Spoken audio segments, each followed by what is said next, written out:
Okay, we are going to get started, everyone. I think it is 12:30. My name is Sarah DeGraw. I'm a wealth management specialist here with Mundi Financial. We're extremely excited to share with you today our identity theft presentation. We're going to have some great techniques on how to protect yourself from unwanted intrusions. With so many people online now more than ever, it's extremely important to be in the know and to safeguard your sensitive information and prevent unwanted fraudulent scams. Throughout the presentation, we will be taking questions. I'd like everyone to utilize their Q&A chat located at the bottom of their screen. If you have a question on a particular slide or would like some more information during the presentation, don't hesitate to ask. And we will also have a session at the end dedicated to questions. Before we do get started with the content for today's event, I would like to draw everyone's attention to our security disclosures. If you can please review them for a moment. And without further ado, our host today, the Chief Investment Officer of Mundi Financial, Bill Krivicic. Thank you, Sarah, and thank you for everybody joining us today. We have a great crowd, and I'm excited to share this information with you. I am sure you're going to find our guest speaker, very informative, and this event should be very educational. As an independent advisor, everything that we do at Mundi Financial is about managing risk. May it be generating income in retirement, leaving a legacy for your children, creating wealth, or simply making sure that you don't outlive your money. But when you look at today's risk, there's really more than just stock market risk. Risk is probably the hardest thing to define as a money manager. At Mundi Financial, we believe in three things: investment management, financial planning, and a process to manage risk.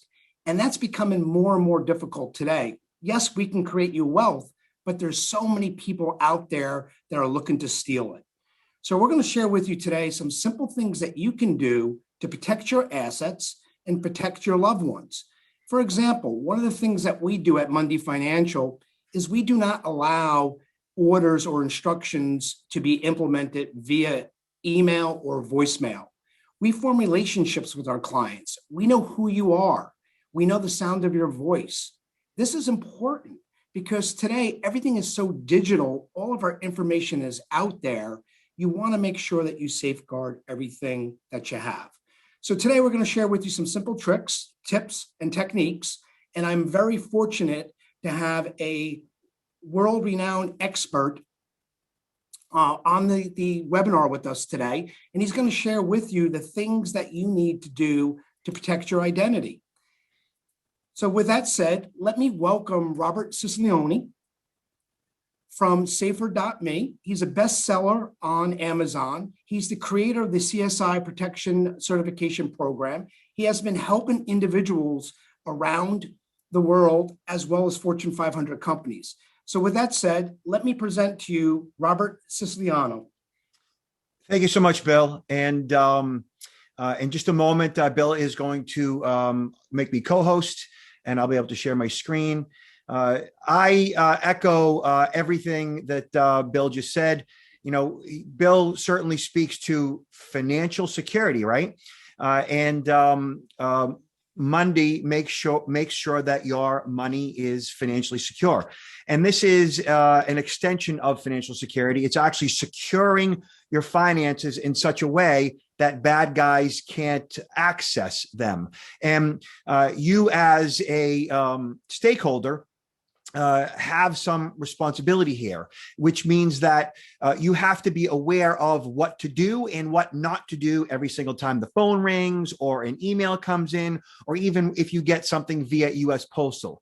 So I'm going to share with you a number of tips and tricks to avoid, potential fraud and scams when bad guys come calling, because as you know, they are and they will. It is just a matter of time if they haven't already contacted you. And the key is to make sure that you don't fall victim to various frauds and scams, that you become a tougher target. And when you see stats like this, 27 billion records exposed in the first half of 2020, that's a really big deal. That's just the first half of 2020. In the past, say, decade, there's been upwards of like 70, 80 billion records stolen in the past 10 years. That's, the world's information stolen times 10, 11 times. That's usernames, passcodes, email addresses, names, addresses, phone numbers, mobile phone numbers, various account numbers. And with the bad guys having access to that information, they can use it to contact you, to contact government agencies and so forth, and posing as you, or to manipulate that information to open new lines of credit under your name. So I'm going to show you bits and pieces of information of how it's out there, and ultimately how you make that data that the bad guys probably already have in their sweaty palms, how you make it useless to the thief. Okay, basically how to inoculate yourself. So like if you get the vaccine shot, you're making yourself immune to the disease. If you do these different things that we're going to talk about today, you make yourself immune to various forms of fraud. Okay, makes sense? All right, so cybercrime may be the world's third largest economy by the end of 2021. That is pretty scary. The organized drug trade, right, is a huge economy, right? Cybercrime has crept up on the radar of organized criminals for the past 15, 20 years because it is one of the easiest crimes to commit and the hardest crimes to get caught for. So telephone scams, right? Be aware every single time the phone rings. And that's a really important one because I find that probably about half the time that my mobile phone rings that I don't know, I don't recognize the caller on caller ID. About half the time that is probably fraud. It comes up as a scam, as spam, various times via all the apps that I have installed on my mobile phone. So I don't even have a landline at this point because a landline has just been decimated by bad guys, and robocalls are just awful at this point. I recommend that everybody download various mobile apps that your carrier will provide to you that recognize blacklisted and whitelisted calls. Also, at this point, if you still have a landline, if you're not really using it, you might want to just get rid of it. And again, if it's somebody posing as the IRS, the Social Security Administration, or some government agency, chances are it's fraud. Wire fraud, we're going to talk a little bit more in detail about that in this presentation, so I'll save that for now. Bad USBs and keyloggers, same thing. Scareware are tricks that used by bad guys. A pop-up shows up on your browser and it says, hey, you have a virus, and they try to scare you into downloading their scammy software, scareware, like a scam antivirus, when really it's just a fake program designed as antivirus to get you to download it and ultimately cough up your credit card information. Just be aware of that stuff. And then ransomware, which is a really big problem, mostly for people who have outdated operating systems, outdated browsers, outdated software. So generally, if you are on an updated device, right, you're a Windows 10, you're on the Mac version of Big Sur, which is their latest operating system. You're on an updated version of your iOS or your Android and so on, then generally you should be fine. People who get ransomware are people who have outdated older versions of, say, Windows XP, of course, or even Windows 7, which is no longer supported by Microsoft, or if you're using Internet Explorer, which is an old version of browsers on Microsoft Windows, and so on. So update your hardware, update your software, and you shouldn't see ransomware at all. Basically, it's software that holds your data for ransom. It encrypts your information on your own device, making you pay in Bitcoin to get it back. So update your device's hardware and software, and you should never see ransomware. And then tech support scams show up on your device if you have a pop-up of sorts, or even an email or a phone call for that matter, where they pose as Microsoft, they pose as Apple, saying that, hey, we here at Apple or Microsoft noticed that you have an outdated version of your browser, and we need to log into your machine to update it. And so we're going to ask you to log into your machine, click on a particular link that we're going to send to you. And they might, facilitate that process over the phone or via the pop-up that you see on your browser, or even via a phishing email via your email inbox. So those tech support scams are always fraudulent, okay, especially if you did not initiate them. And then spyware software basically is a virus. Spyware is a virus. So again, outdated hardware, outdated operating systems, and so forth. Once you start clicking things, if you don't have updated security software, that's how you get spyware. Okay. And then IRS scams, I mentioned, every time the phone rings or an email comes in posing as the IRS, the Social Security Administration, Medicare, any government agency, FBI, CIA, Secret Service, all of these government issued type scams are really like effective because these are organizations, authoritative figures in our lives that we've learned to trust over the course of our lives. And when they come a calling, we are likely to respond to them via the phone, via email, and so forth. It's always a scam. Customer support scams are when you do a search on Google, for example, and let's just say you need to call Amazon. And you might do like this elongated keyword search, like a 4 or 5 word search for Amazon Prime customer service phone number. Amazon Prime customer service phone number, 5 words, right? That's where you're going to get yourself into trouble because bad guys create blogs, right? They create a blog where those 5 words will be the headline or the subject line for that blog. And you are likely to end up on that blog with a 5-word keyword search with a scammy toll-free phone number that goes to India. And when you call that number, the bad guy answers the phone at a call center and has you log in somewhere, and they ultimately log into your computer.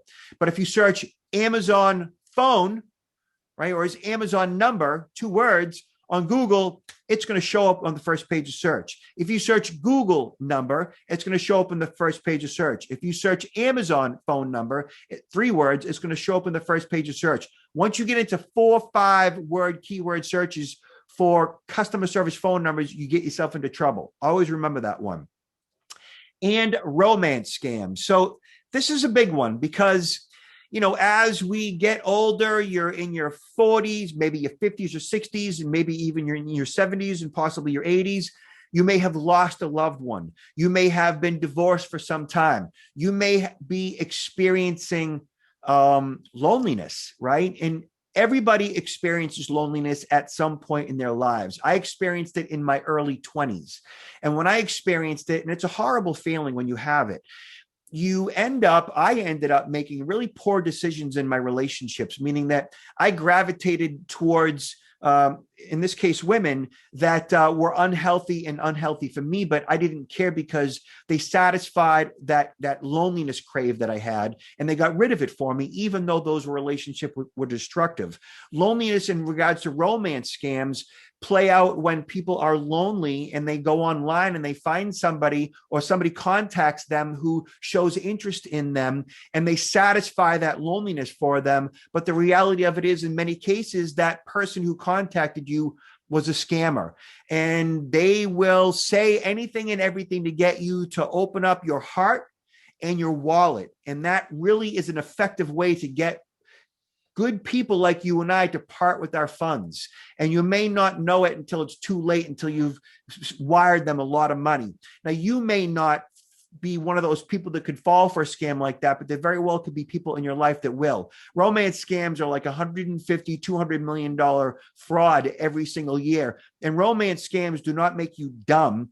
They don't even make you naive. They just make you human, because we are just driven by belongingness and connectedness to others. And you really need to pay attention to that stuff. Okay. All right. So this bulleted list is what you will learn from this course, from this session.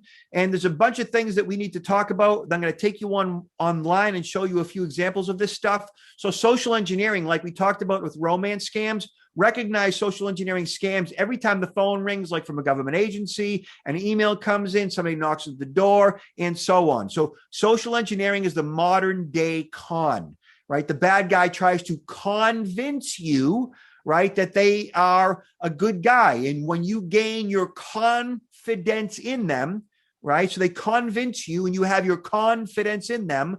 That's when you separate your personal information. That's when you give them your credit card number or your social security number, or you wire them money. Okay. So be aware of the modern day con, a social engineering scam. Hardware, we talked about that. Update your hardware to the newest, latest, and the greatest. You can't be functioning on an old 7 or 8 year old laptop that has Windows XP or 7 on it and expect to be secure. You have to have a newer laptop, newer hardware, and newer software to protect yourself.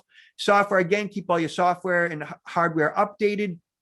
Security software, of course, you have to have antivirus, anti-spyware, anti-phishing, and a firewall. As far as which antivirus do you use, they're all good. The key is you have to pay for it. If you're using free antivirus, you're only protected by one time, which means that most paid antivirus services are antivirus, anti-spyware, anti-phishing, and a firewall. And that really is a full suite of security products, right? And then there is Wi-Fi security. So many of us function on Wi-Fi in our homes, in our offices, at the resort, in the hotel. Remember them? When you're at the airport, internet cafes, and so forth. And I use free Wi-Fi all the time too. But at home, I've set up a secure Wi-Fi, which means, you know, when I took my Wi-Fi router out of the box, I went through their wizard, right? So you might log into routerlogin.net, and it brings you through a process where you answer a bunch of different questions and check a bunch of different boxes to secure and provide a passcode for anybody in your home or office that wants to get in your Wi-Fi. And that passcode protected Wi-Fi basically means it's encrypted. And when you're out and about connecting to free Wi-Fi, that free Wi-Fi is insecure by its nature. It allows everybody in the area to connect to it. And that means you have to download a VPN, a virtual private network software. So I know, by the way, I'm going pretty quick here. And I know that Bill and that Mundi Financial is there watching your back. And we're going to provide you with a copy of this presentation as a PDF file with 2 slides per page. So they're big enough so you can see them. I know that I can't see 3 slides per page. And we're going to make sure to provide this checklist and everything that we speak to today to you after the presentation is over. Okay. Bill and his team will send that out to you. So a VPN is a virtual private network. And by the way, you can ask questions anytime you want, like right now, anytime you want. And at some given point in time, Bill's going to chime in and he's going to say, hey, Robert, you know, somebody wants to ask this question about this and that. So by all means, plug in questions whenever you feel the need to, and we'll get to you as soon as possible. Okay. So a VPN is a virtual private network software. Ensure that your laptop and mobile phone are secure on free internet when you're out and about, airports, resorts, hotels, and so forth. And that VPN, that virtual private network, is a software download that encrypts all of your data while you're on free Wi-Fi. I'll show you examples of that in a bit. Encryption, you have encryption built into your devices these days. It's just a matter of turning it on, and I'll show you examples of that shortly. Further, tracking, you should be installing tracking software and hardware on your devices. So tracking, basically, if you have an iPhone, Find My is an app that comes equipped with your iPhone that allows somebody in your life or you to find your spouse's iPhone or your spouse's laptop or your iPhone or your laptop and so forth. So for example, with my phone right now, I can tell you where my daughter is. I can tell you where her phone is. I can tell you where my wife is, or her laptop or her mobile phone, and so forth, and vice versa. They can do the same thing with me. And if my wife loses her phone, I can find it, I can lock it, I can locate it, and I can wipe it, right? And that's what you want. You want tracking software for laptops and for your mobile phones as well, and for tablets, of course, too. And I'll show you examples of that. Backing up is a big deal, and everybody should be backing up at least a couple, 3 different places. I back up to like 5, 6 different places. I'll show you examples soon. And then passwords, we're going to spend a lot of time talking about passwords. We still have about 40 minutes in this webinar, so I'm going to move on from that and we'll get to it. But 2-factor authentication is additional passwords. It's a second-factor authentication that you plug in to various critical websites that you visit. I'll show you how to go about doing that. IT vendors. So for you small businesses out there, you could be a small independent, real estate agent or accountant or lawyer, or you might be a small business that has a dozen or so employees. You want to engage in what's called virtual CISOs, which is a virtual chief information security officer, or an MSSP, which is a managed security service provider. Basically, these are other small and they're also large businesses that provide you with on-site or remote IT security, right? To make sure that your hardware and software is properly updated and always secured. Okay, so MSSPs and VCISOs. Then identity theft protection services. I'm a big fan of identity theft protection. If I can, I'll show you some examples of that, but you can always ask questions about it. And then cybersecurity insurance. So even for individuals and for your small businesses, you definitely need to consider cybersecurity insurance, because these days, especially if you have lots of client data to protect, or if you have, lots of assets to protect, cybersecurity insurance for a relatively small investment is one way to have an insurance company, in this case, watching your back should things go wrong. Like you wouldn't not have life insurance if you had a young family, right? Or a spouse that you wanted to make sure that he or she is okay should you, have an untimely demise. And so various insurances, health and life and auto and so forth, you would not think not to have these days, right? In such a litigious society, there's all kinds of liability there. And cyber and security insurance is one of them. And Bill, did you have a question? Yeah, so a couple questions came in. So we have all these terms and we have this laundry list of items that we should be doing. But if I'm not tech savvy, how do I know about this? Where do I go to learn about what two-factor authentication is and password management? Great that we have a list, but I don't know anything about technology and how to protect myself out there, even though I use it. I love it. That is a great question. And the beauty is I'm going to show you the answer to that exact same question as we progress. And the short answer for all of that, right, is you have this checklist in front of you. And the answer actually is Google, right? So if you search how to back up or back up my device options, or how to track my laptop, or password security, or set up two-factor authentication. If you Google any of those terms, you keep those terms like with between 3 and 5 words at the most for these particular terms, you're going to find the answers on YouTube, and you're going to find the answers in various forums. Like every single question you could possibly ask regarding IT security has been asked and answered by professionals like myself and by all the big security vendors out there providing those solutions. How do we know that forum is safe then? Is there a way to validate the information that I'm reading on the website? Yeah, I'm going to show you. I'm going to show you that right now. Okay, I'm going to take you to that exact same answer right this second. So right here, I'm going to change my share to my browser. Just give me one quick second. All right, so right here, right, two-factor authentication, right? I Googled it. All right, so now if you search Gmail two-factor, so I have Gmail, many of you have Gmail, you might have Yahoo, you might have AOL, right? If I search Gmail two-factor on the very first page of search, Google knows that millions of people right now are searching two-factor authentication and how to set it up. And they're going to keep the bad guys off the first and probably up to the 10th page of search for this very simple search term, okay? So right off the bat, I search Google two-factor, and I already pre-propagated that in search.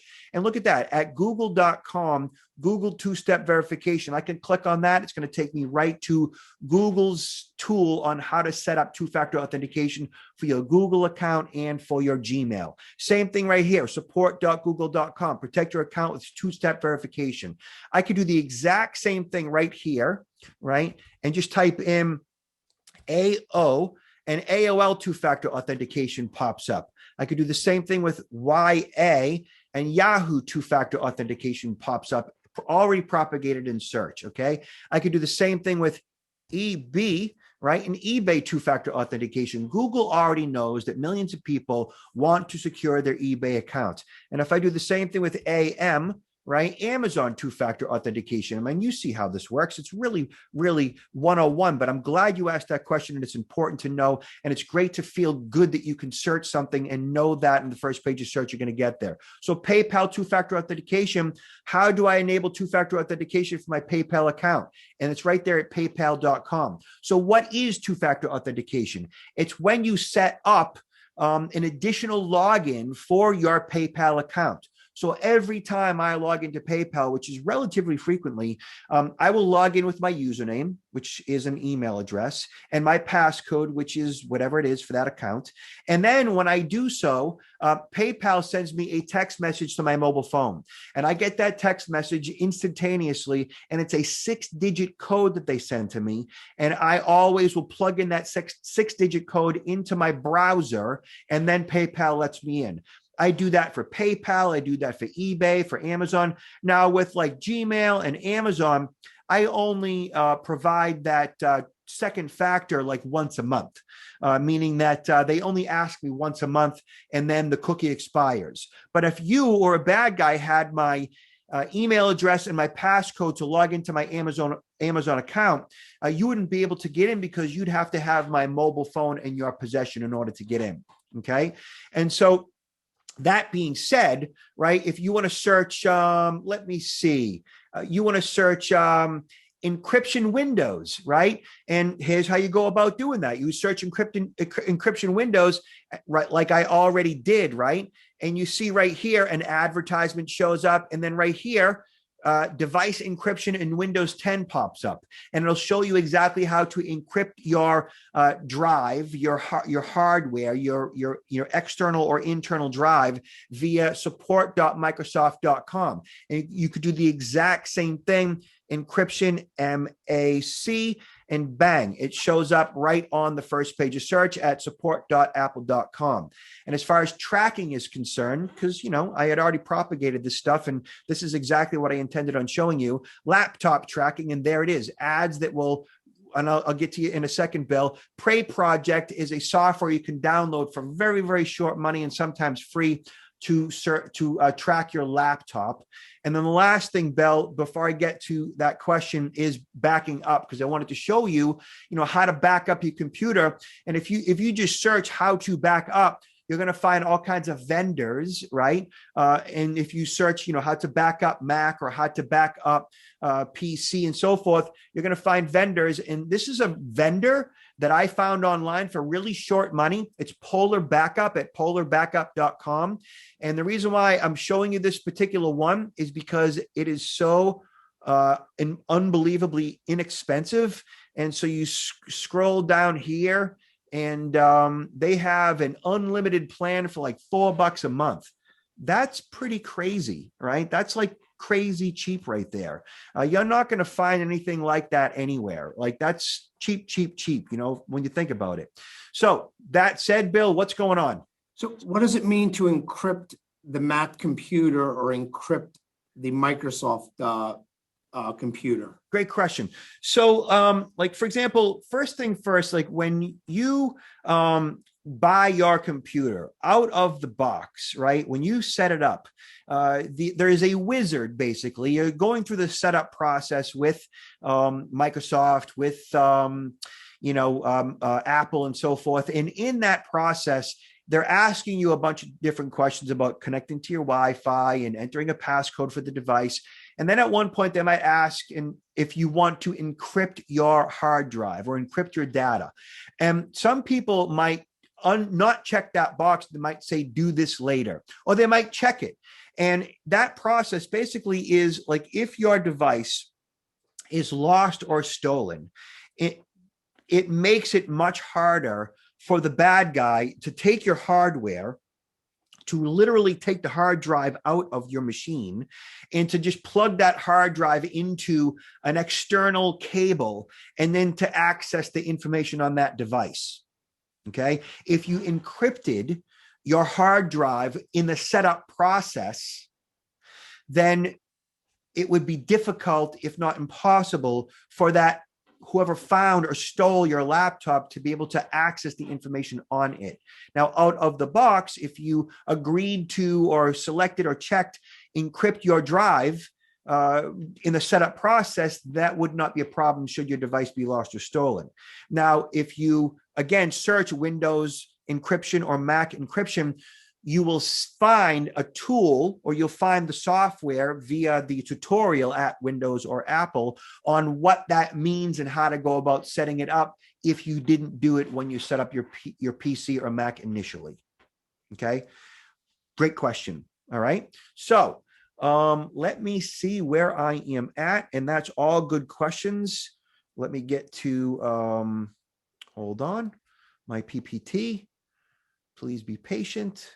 And there we are. All right, so we talked social engineering. I'm going to touch upon it really quick, and because look it, there is no patch for human gullibility. You know, P.T. Barnum once said that there is a sucker born every minute. I'm going to take it one step further. I believe that there is a sucker in every single one of us. I think we're all born suckers. I mean, frankly, we are actually born suckers, right? And that said, right, we are all capable of being bamboozled. We're all capable of being scammed, right? If you've ever been cheated on by someone, right, they betrayed you in such a way that broke your heart, right? You've been suckered, and like that's a real thing. Like I think everybody at some level has been cheated on. I mean, I know I have at least once or twice. That said, it doesn't make me a sucker, but it makes me human. You know, like I believe somebody who lied to me. I trusted them, and they betrayed me. And I've had that happen financially. I've had that happen, in relationships. I've had that happen from business partners for different things, And so we trust by nature. It is our default as a human. Our species requires trust in order to function. Right. That being said, bad guys take this trust and they twist it just a little bit. They convince us, right, to have confidence in them, and we trust them, and then they scam us. So you have to recognize that level of risk at all times. It's not about being paranoid.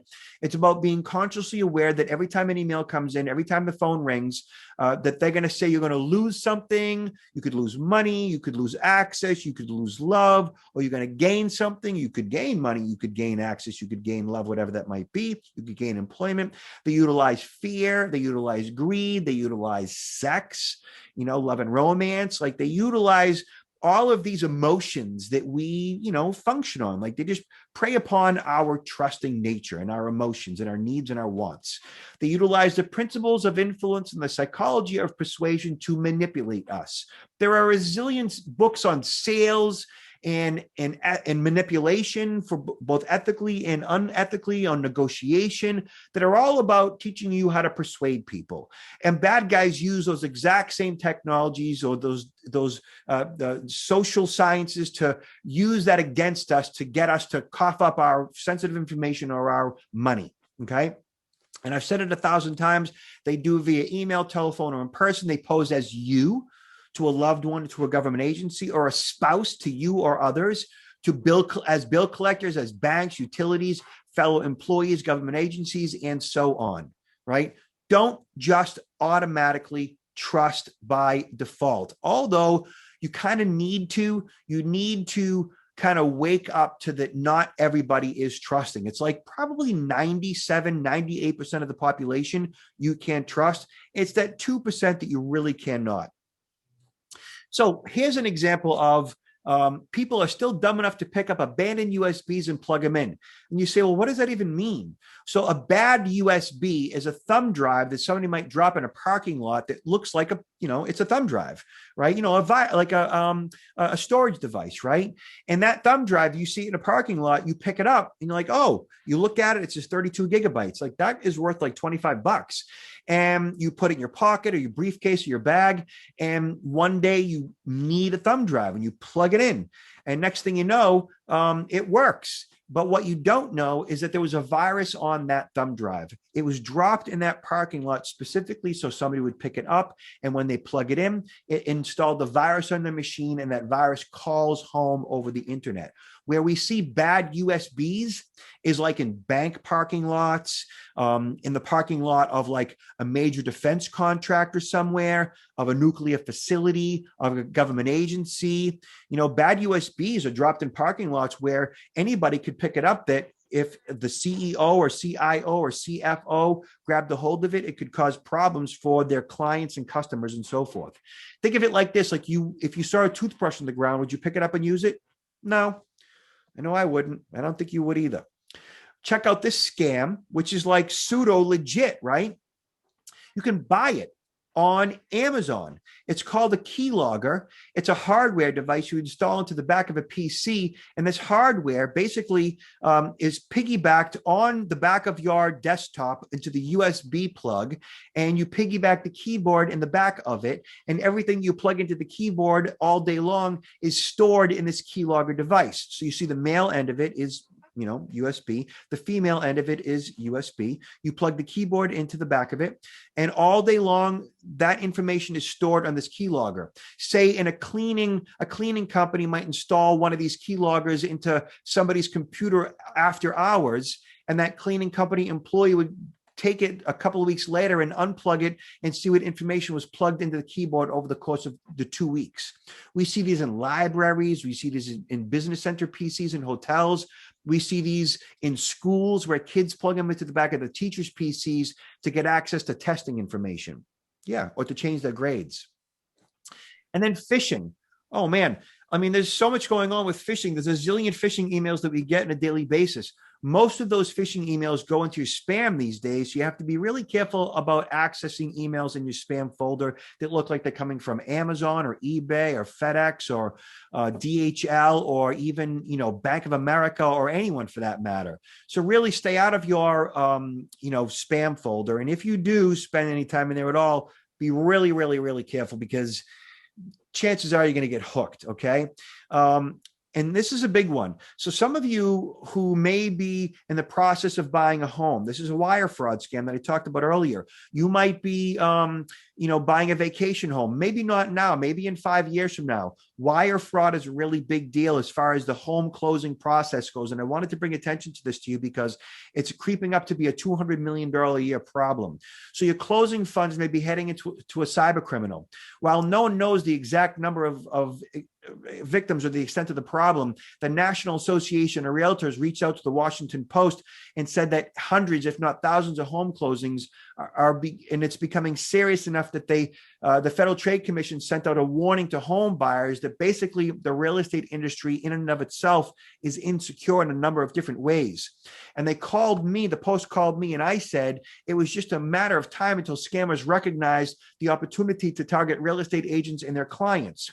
I said that currently most industries have experienced large data breaches and have put systems in place and become the path of least resistance. Whereas the real estate industries and others on the peripheral have encrypted communications, whereas the real estate industry is a hodgepodge of free email and unencrypted communications. So, for example, Sally Real Estate Agent might be using her AOL account with her username and her passcode, and she's not using two-factor authentication. Now, AOL itself is not the problem. It's the fact that Sally Real Estate Agent is using her AOL account with a passcode that she's using for 50 different accounts. And if any one of those 50 different accounts are compromised, then anybody can log into Sally's email address. Because what I had said earlier was 27 billion records or 80 billion records were compromised in the past 10 years. And all the bad guy has to do is search any of those breached records and find Sally's AOL account along with the passcode for her other 50 accounts. And with all those accounts being compromised, they can just log into any one of them. I'll show you an example of what that looks like in a minute. And now that the bad guy is inside of Sally's AOL account, your real estate agent, he can see when the closing for your loan is taking place. But the same thing can happen to you. If you're using the same passcode across multiple accounts, the bad guy can log into your email account too. And he can see that you're going to be closing on a home soon. And now the bad guy will send you wiring instructions that go to his bank account. That's how this scam works. So Here, hackers are stealing closing funds by intercepting lawyer client email, title company email, or real estate agent email, right? Or accountant email, or buyer email, and so forth. Here, young family loses life savings of $775,000 in an escrow wire fraud scam. I don't know why they're smiling. The victims had received an email asking them to wire funds into their escrow. They'd received another email from their escrow company, Power Escrow, a few days earlier, and all their personal and bank account information lined up. Everything on the second email matched their closing statement. This is a perfect example of the bad guys logging into either the email account of Power Escrow or the buyer, and they were just monitoring those transactions. And then they just sent off fraudulent wiring instructions to the buyer. And ultimately, the buyer believed it. Why wouldn't they? And they wired that money, $775,000, and they were out of that cash. That's because many of you are using the same passcode across multiple accounts, allowing the bad guy to log in, and you're not using two-factor authentication to log into your email accounts. And I showed you earlier how to set up two-factor authentication for email, and that's easy to do. You search Gmail, two-factor, Yahoo, two-factor, AOL, two-factor, and so on. And that allows you to set up two-factor authentication for email. Yes, Bill. I know it's part of the presentation, but I want to leave a little bit more time for this. There was a couple of questions that came in saying, I am currently a victim of identity theft. What should I be doing now to make sure everything is fine going forward? Okay. Just want to make sure we have adequate time for that as well. Yep. So I will answer that question in detail in regards to getting a credit freeze and considering identity theft protection in just a moment. So to finish off with the preventing wire fraud scams, again, you may not be in the process of buying a house right now. You may be at such an age where you're probably never going to be buying another house for the rest of your life. But chances are, many of you will be. So your real estate agent, I speak to them all the time about this and how to protect their clients, but frankly, many of them are ill prepared. So you as a consumer need to take responsibility for your own personal security here and make sure to never wire money or pay a bill based on an email or a phone call without first making contact with the payee you have on file to confirm the legitimacy of that transaction. So call your real estate agent. Like, that's the most important part there. Or call the escrow company, or call the accountant, or call the attorney, or meet with them. Like, don't just rely on email for any wire transfer ever. Okay. And all of these tips will be in the handout at the conclusion of the event. So now right here, and I promised Bill to get to that question in detail. An astonishing 773 million records exposed in a monster data breach. So what I'm going to show you right now is proof positive of how that information is in the hands of a bad guy. So right here, I'm going to take you to a website where I'm going to show you basically this is my company right here, which is Protect Now LLC. And what we've done is we've incorporated a tool that was set up by security researchers into our website where it says, check if your email has been breached. Okay. So I'm going to click there and it brings me to this page, which is, check protectnowllc.com/email-breach. Check if your email has been breached. So right here, we have access to over 10 billion stolen records that are out there on the dark web. And our security researchers were able to download all that information. And right now I can check to see if robertsiano@gmail.com, which is, of course, my Gmail address. So it is my Gmail address. And I click check, right? And what this is doing now is it's going through all 10, 11 billion of those records. And let me scroll down here. Okay, so I'm going to scroll here. So like Apollo had 125 million records compromised in July 2018, along with usernames and passcodes. A Bitcoin security forum that I was on back in 2014 had 4.7 million records compromised, along with the passcodes for the Bitcoin security forum. A Bitly in May of 2014, 9.3 million records, including my robertsiano@gmail.com and my associated passcode with that Bitly account. Cafe Mom, same thing. Cove in 2020, 22 million records. Daily Motion, 86 million records back in 2016. Discus, Dropbox, Forbes, GateHub, Last.fm, LinkedIn, 164 million records, including my LinkedIn passcode. Now, for me, I use a different passcode across all my accounts anyways, okay?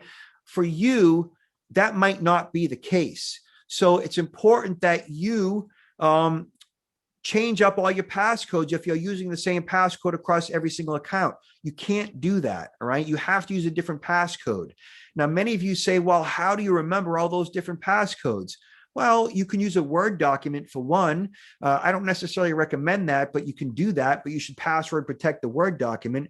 Then you say, well, how do you password protect the Word document? Google it, how to password protect a Word document or password protect Word. And then you could have an Excel file with all of your passcodes in it. And you search password protect Excel. So I have an Excel file, and I also use what's called a password manager. Okay, so the point of this exercise right here is to show you how you can search to see if your email has been compromised or accounts have been compromised with your email address as the username. And also we have a tool where you can search if your password has been breached as well. Yes, we do. So right here, let's check right now to see how many people are using 1, 2, 3, 4, 5, 6 as a passcode. How many people you think? How about, I don't know, 24.3 million people using 1, 2, 3, 4, 5, 6 as a passcode. Let's add a number 7 to that. And hold on. 2.5 million people using 1 through 7. Let's add a number 8 to that. Let me see. 3 plus million people using 1 through 8 as a passcode. Let's type in PASSWORD,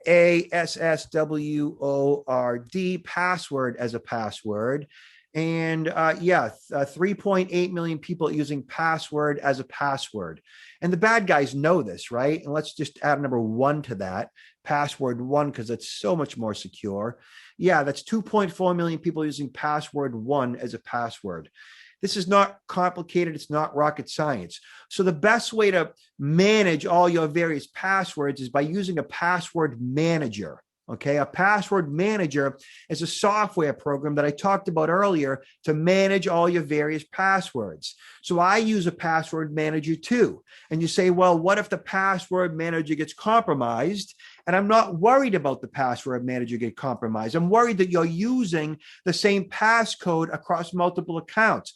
The low-hanging fruit here is not the password manager getting hacked. It's the fact that you're using 1, 2, 3, 4, 5, 6 or password 1 or your kid's name and their birth date as a passcode for 50 accounts.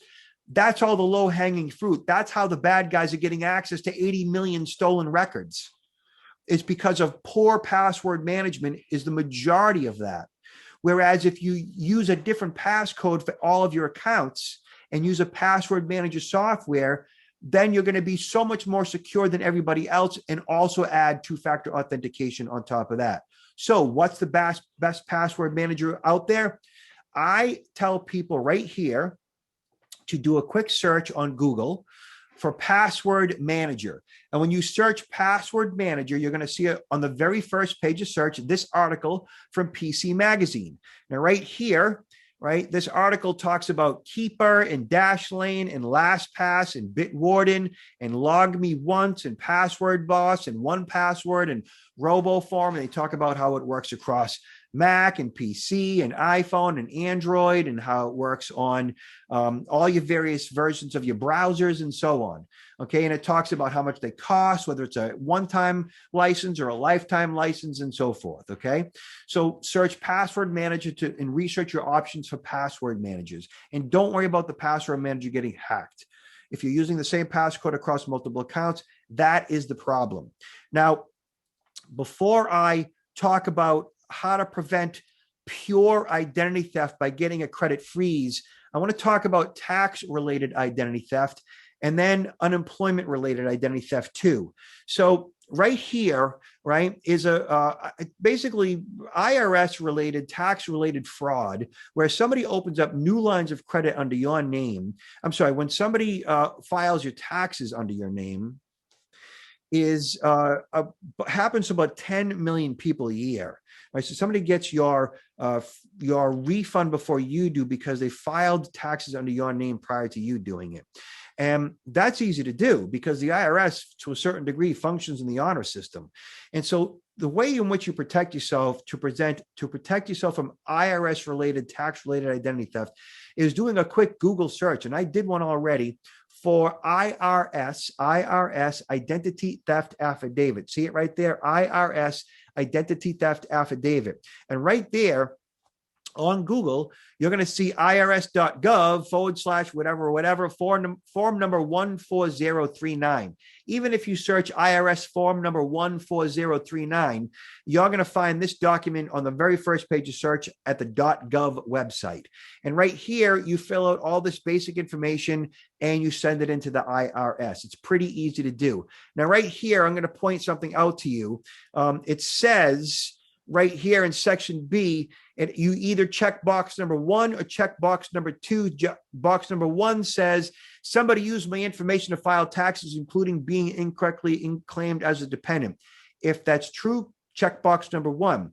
If box number 2 is true, I don't know if somebody used my information to file taxes, but I'm a victim of identity theft, then you check box number 2. And you say to me, Robert, well, I'm not really a victim of identity theft. And I say, well, I don't agree with you. I think that you are. I think that everybody's a victim of identity theft. You may not have suffered financial fraud as a result of identity theft, but that doesn't mean you're not a victim of identity theft. If you were part of the Equifax breach, which more than 3/4 of the American public were, if you've ever been notified by any company ever that you were part of a data breach, if you've ever received a credit card in the mail because your other card was compromised, if you've ever shopped at Target or Home Depot or Neiman Marcus or any of the 10, 15, 20,000 companies that have been breached, we're all victims of identity theft. I've had a criminal email me my social security number. We are all victims of identity theft. And so right here, you just plug in Equifax breach, Home Depot breach, Target breach, and so on. Okay. And then unemployment fraud. I know many of you, my dad included, have been victims of unemployment fraud, which means somebody files unemployment in your name. That system is just ripe for fraud. And how do you protect yourself from that? Well, you really can't protect yourself from that, but you can report it. Okay. And what you do is you Google it, just like I had said earlier, New York unemployment identity theft. Okay. And right there you see, DOL, Department of Labor.ny.gov, no matter what state you're in, New Jersey, PA, Arizona, it doesn't make a difference. I clicked on that one right there and it brought me to right here to the DOL, Department of Labor, to report fraud, unemployment fraud and identity theft. And it talks about what it is and how it works and report unemployment benefits fraud to NYSDOL. Even if you have not been a victim of it, it wouldn't hurt to go ahead and report it anyways, in case somebody is out there filing under your name. It's not wrong for you to do that. It's being proactive doing that. And they'll just check their records to make sure that nobody is filing under your name. If they find no record of anybody filing under your name, no harm, no foul. Like, you can go ahead and report unemployment fraud even if you haven't received any notification. You're just asking the state to check in your ID to make sure that nobody's filed under your name. There's nothing wrong with that at all. I would do it proactively. Okay. And then text message fraud. So this is a blog that I wrote a while back at safer.me, which is one of my websites. And I talk about smishing, which is SMS, which is short message service phishing. So a smishing attack is similar to a vishing, which is voicemail phishing, except it uses SMS instead of emails or phone calls to lure in their victims. Most of these smishing attacks focus on the coronavirus or have a sense of urgency to them. I've been getting one a lot lately that says I'm due some money from Amazon, or I want a MacBook, or some BS revolving around that.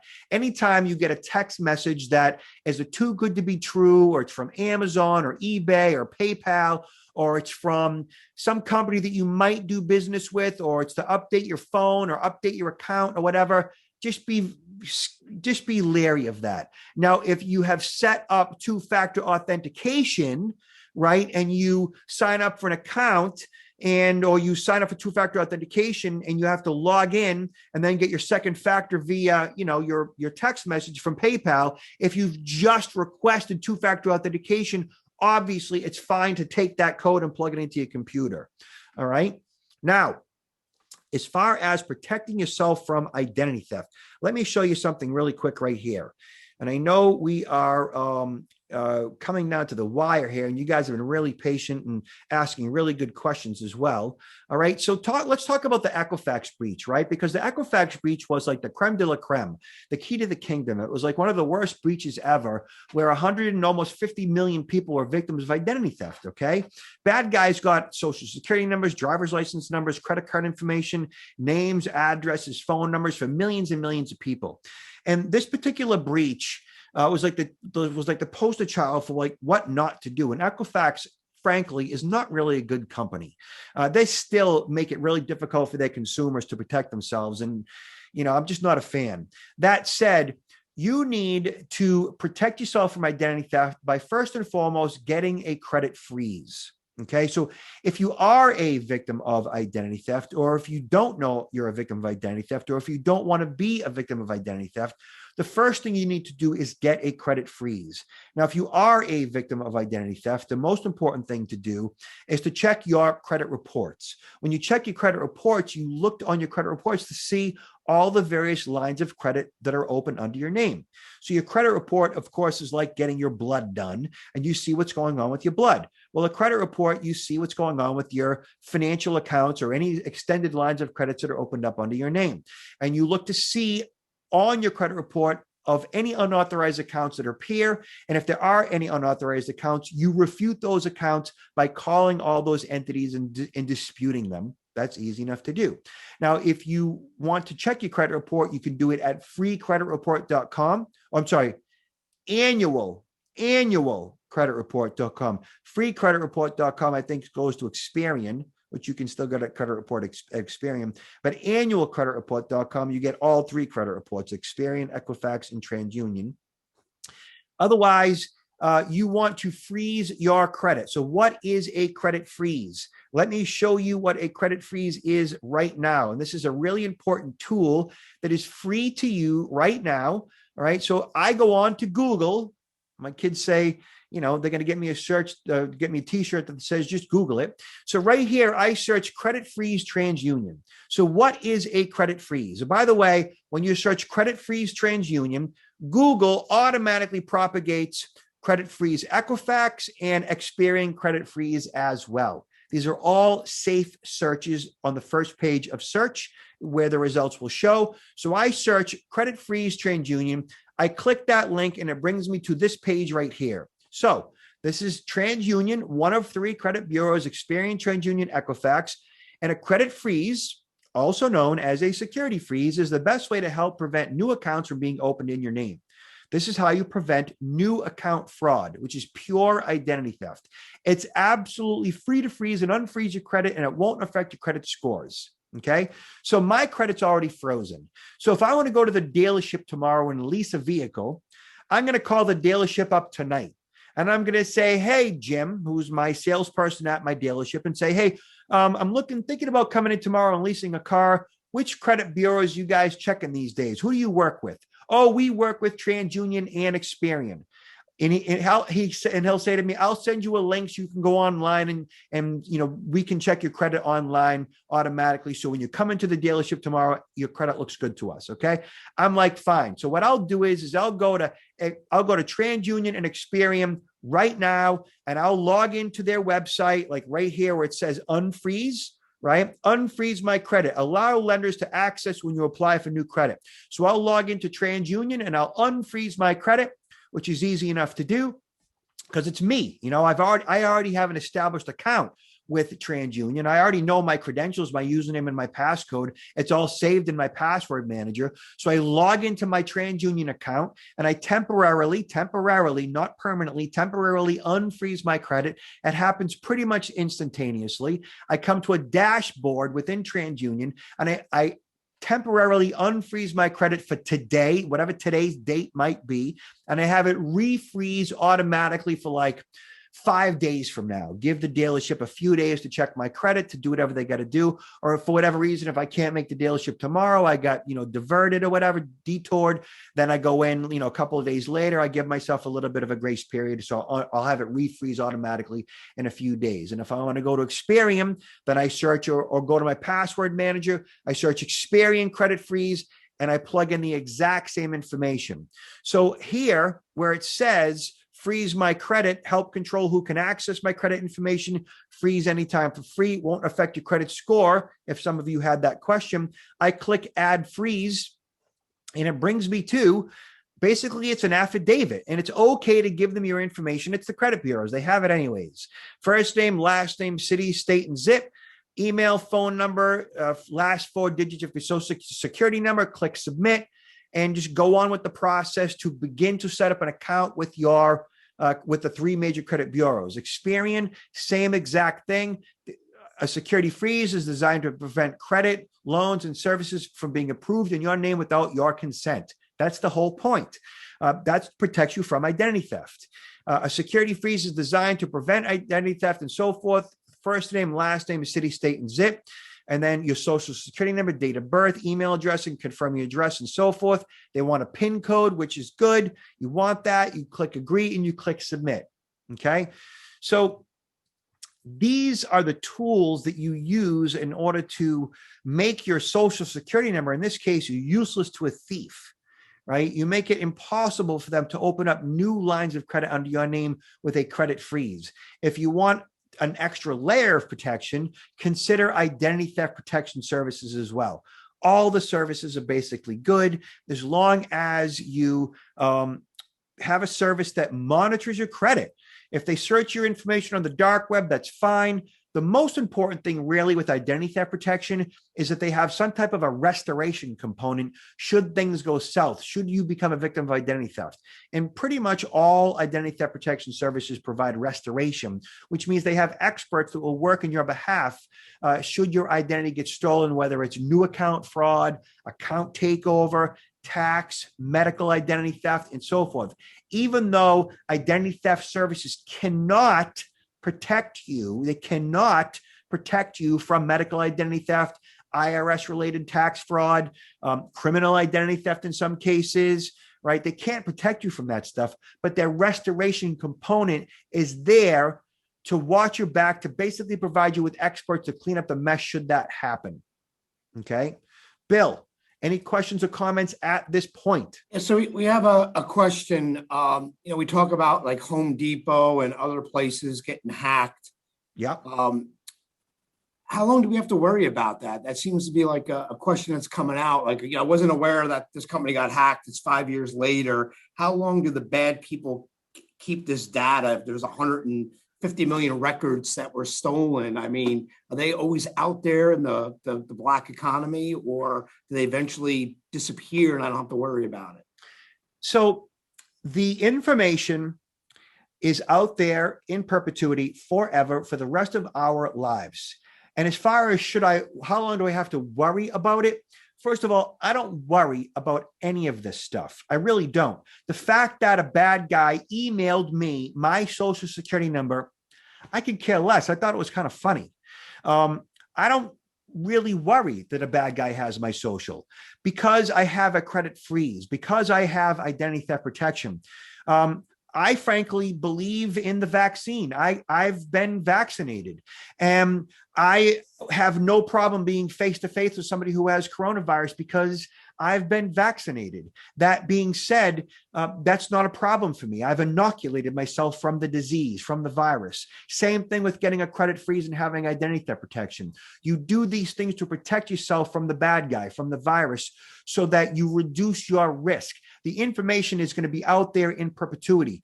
As far as really, then everybody has been affected by identity theft over their life, because there's not a vendor or a company that we do business with that wasn't compromised in the last 20 years. At some level, yeah. So ultimately, what's important to protect your own personal identity, and like I said, credit freeze, identity theft protection, right? And then and as far as protecting your data goes, what do we talk about? So let me get to my towards the end of this. Hold on, Bill, I know that we have an end of. Okay, let me get beyond that for a second because I want to just take everybody to this right here. And Okay, with that said, if there's other questions that anybody has, please Yeah. queue them up as we get towards the end of our presentation here. Yeah. We can- So, look at credit free as we talked about, right? Credit checks you should do, identity theft protection, right? These are the things that you do to make your data useless to the criminal, right? Like you have to do these different things. The fact that the bad guy has the information in perpetuity, you need to inoculate yourself. You need to do all these basic things that I said, the checklist that I spoke to. And again, the entire presentation, the video itself, the handout is all going to be available to you so you can check the box. And I tell all of my financial services clients that I am here for you in perpetuity, meaning that if you have questions, comments, feedback, email Bill, email his people. He'll forward, the question to me. I am here for you. I am never going away. This is what I do. And I want to make sure that you feel good going forward, that you are properly protected. So I'm here to answer your questions in perpetuity through Bill. That said, credit cards, like I know a lot of people are concerned about credit card fraud. I don't worry about credit card fraud at all. I have what's called push notifications. So every single time I use my credit cards or my wife uses my credit cards or our credit cards, I should say, because they are ours, I get a text message. Or an email. And so that notification, that push notification that I set up through my credit card company online, you can call them too, means that every single time the card is swiped, it's used over the phone, it's used online, that I get a text message or an email with every single charge, no matter the dollar amount. And so I get push alerts or push notifications. And if I don't recognize that charge, then I'll call my wife and say, hey, are you using the card at Home Depot or at Whole Foods and so forth, to make sure that it's her using it? Or I'll send her a text. She's like, yes, I'm at Whole Foods. I'm busy. Leave me alone. Fine. I just want to know it was you. Okay. So as you do these basic things, even if they have your credit card number, you can monitor your card numbers in real time. Okay. Information security. We talked all about that, right? All the different things that you are supposed to do. Basic stuff, tax identity theft. We talked about that. Medical identity theft, all that stuff. As long as you have identity theft protection, they're there to watch your back. What else, Bill? So I guess two questions. The first one, which is somewhat simple to answer, hopefully, what should I be reading and watching? How do I get more educated on this so I'm current with everything that's going on? Because the bad guys keep learning as much as I'm learning. Is there, online cybersecurity for dummies? Should we go to your website? Where should I get my resources, information to help me stay knowledgeable on what I should be doing as things change in this digital world? So I love that question. So first of all, I utilize what's called a Google Alert. So a Google Alert is a tool that's set up by Google that allows me to research all the different topics in which I am an expertise in, which means that whatever the current events are revolving around home security, identity theft, home invasions, active shooters, these are all things that I speak to and I consult on, right? Data breaches, and so forth. I have Google alerts for all that stuff. And I also have what's called RSS feeds, which means that I get news feeds from Wall Street Journal, Time Magazine, New York Times, CNN, Fox News, whatever news feeds for all articles and topics in which I am an expert on. And I read that stuff every single day. And I put that into a newsletter that I send out like once every 1, 2, or 3 weeks, depending on what I got going on. I actually have a website. It's Protect Now LLC. I know there's somewhere on here where you can sign up for our newsletter. I'm pretty sure it's on here somewhere. Testimonials, contact us, join our free webinar, and so forth. Type in your email to subscribe. I am happy to compile the most current events regarding this stuff for you at any given point in time. Plus, again, like I said, Google News Alerts. I subscribe to all kinds of tech publications. So I have always considered myself as an expert, which I need to be in order to speak to this stuff, that I am on top of what is new and ahead of what is next at all times, regarding identity theft, data breaches, personal security, home security, and so on.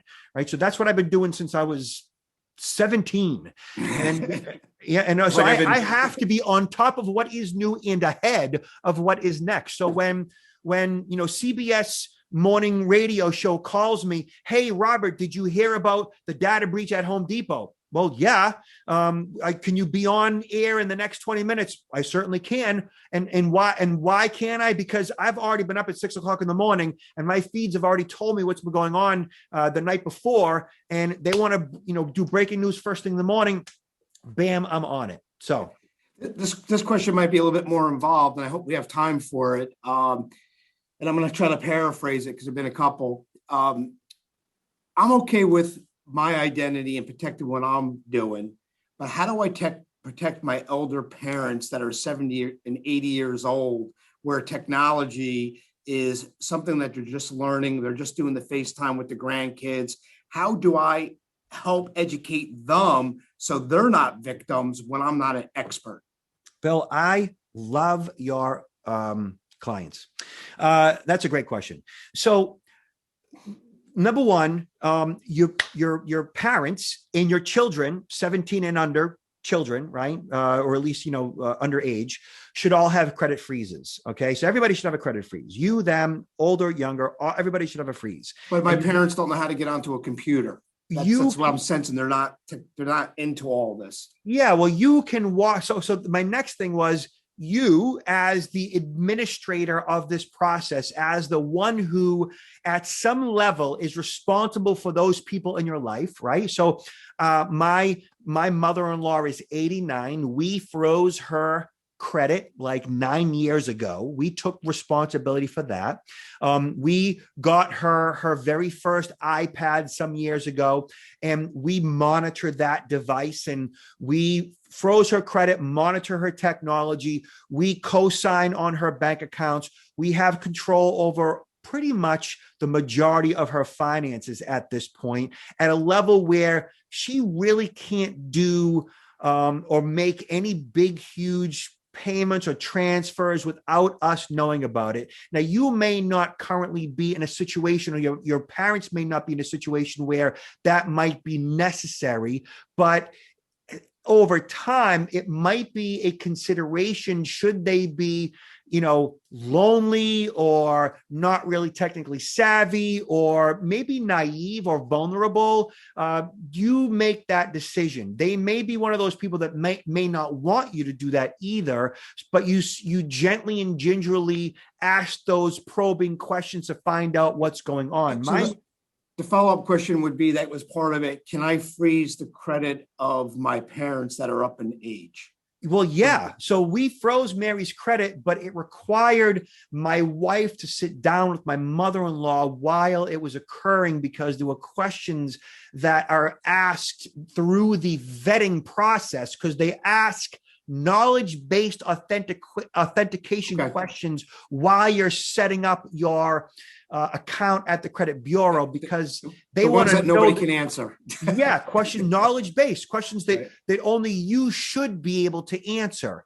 And so, like, the questions were like, what bank did you have a loan through or a mortgage through, or, various questions that my wife would know the answer to, like, did you live at this address or this address and this address and so forth. But you sit down with your parent to answer those knowledge-based authentication questions and, handle that for them. Like, that is a gift that you can give to them. And frankly, it's a peace of mind for you too. Look, if Mary's identity is stolen, who's going to have to deal with it?